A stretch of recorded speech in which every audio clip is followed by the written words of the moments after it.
What if money was so heavy you could not carry it? What if your savings were bigger than your house, heavier than a truck, and carved from solid stone? And what if that money sank to the bottom of the ocean and was still spent anyway? On a small island in the Pacific, this was not a thought experiment. It was reality. This is the story of the heaviest money ever used, a currency that never moved, and a bank that sat on the ocean floor. And by the end of this video, you will understand what this ancient system can teach us about modern money, trust, inflation, and even Bitcoin. Far out in the Pacific Ocean lies a small island group called Yap. For centuries, the people of Yap used money unlike anything else on Earth. Not gold, not silver, not paper. They used stone, massive limestone discs called raystones. Some were as small as a dinner plate. Others were more than 12 feet wide and weighed over 4 tons. You could not put them in your pocket. You could not carry them to market. Most of the time, you did not move them at all. Yap had no metal, no gold, and no silver,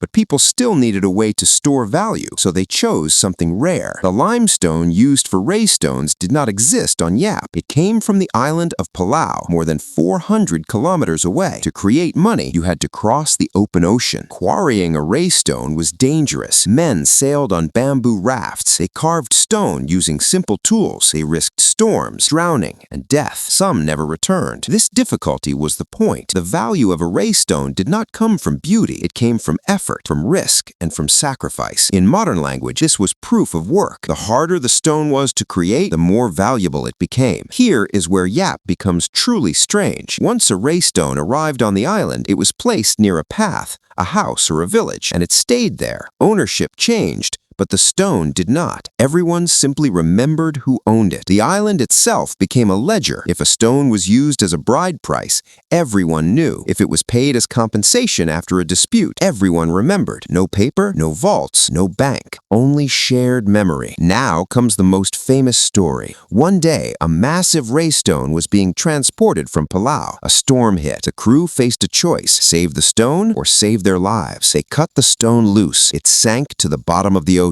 When the survivors returned to Yap, the elders gathered. They made a decision that changed monetary history. The stone still existed. Everyone knew where it was. Everyone knew how it was made, so it was still money. The family who owned that stone continued to spend its value for generations. Money that no one could see, no one could touch. Pure belief. This tells us something critical. Money is not the object. Money is the agreement. The raystone worked because everyone agreed it was scarce. Everyone agreed it had history, and everyone agreed who owned it. As long as that agreement held, the system worked. No army enforced it, no government printed it. Trust did the work. In the late 1800s, an outsider arrived. An Irish-American sea captain named David O'Keefe. He noticed the stone money and saw an opportunity. Using modern ships and explosives, he could quarry raystones easily. What once took months now took days. He flooded the island with new stones. Suddenly, money was everywhere, but something felt wrong. These stones had no story, no danger, and no sacrifice. They were cheap money. The elders made a critical decision. They refused to recognize the new stones as money. The old stones remained valuable. The new ones were demonetized. Inflation was stopped by social consensus. The Stone Money of Yap reveals 4 deep truths. First, money does not need to be physical. Second, ownership can exist without possession. Third, scarcity matters more than material.